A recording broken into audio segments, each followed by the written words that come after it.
أعوذ بالله من الشيطان الرجيم بسم الله الرحمن الرحيم അസ്സലാമു അലൈക്കും വറഹ്മത്തുള്ളാഹി വബറകാതുഹു. തജ്വീദിൻ്റെ 23-ാമത്തെ ഭാഗത്തിൽ സൂറ അത്തകാസുർ അതിലെ നിയമങ്ങളെ സംബന്ധിച്ചാണ്, ഓതുമ്പോൾ ശ്രദ്ധിക്കേണ്ട കാര്യങ്ങളെക്കുറിച്ചാണ് പറയുന്നത്.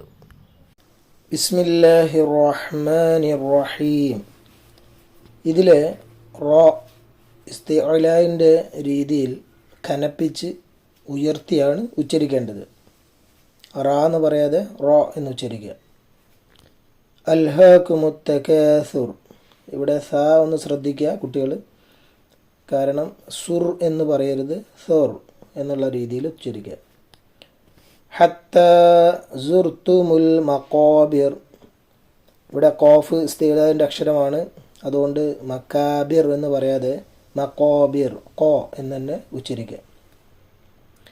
കല്ലാ സൗഫ തഅലമൂൻ.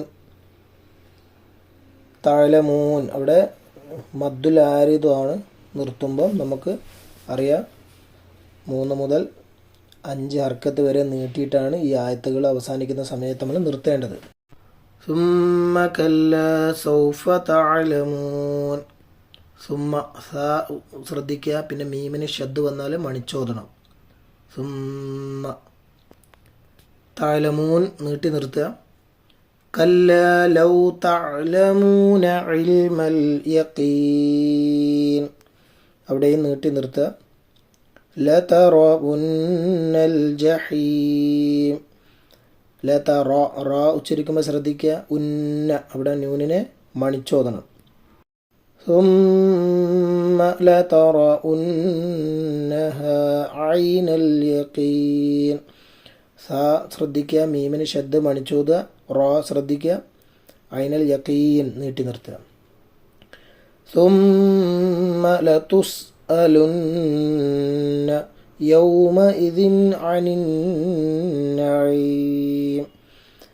2 സ്ഥലത്തും ഷദ്ദുണ്ട്, മീമിനും നൂനിനും. അവിടെ 2 സ്ഥലത്തും മണിച്ചോദ. യൗമ ഇദിൻ എന്നുള്ളത് വ്യക്തമാക്കി ഉച്ചരിക്കണം, ഹൽക്കിൻ്റെ അക്ഷരമാണ് ശേഷം വരുന്നത്. അതുപോലെ അനിൻ നഈൻ അവിടെയും നഈം എന്നുള്ളിടത്തും മണിക്കുകയും വേണം, നഈം എന്നുള്ളത് നമ്മൾ നീട്ടി ഉച്ചരിക്കുകയും വേണം. അപ്പം ഇത്രയും കാര്യങ്ങൾ ശ്രദ്ധിക്കുക. ബിസ്മില്ലാഹിർ റഹ്മാനിർ റഹീം. അൽഹാകുമുത് തകാസുർ حتى زرتم المقابر كلا سوف تعلمون ثم كلا سوف تعلمون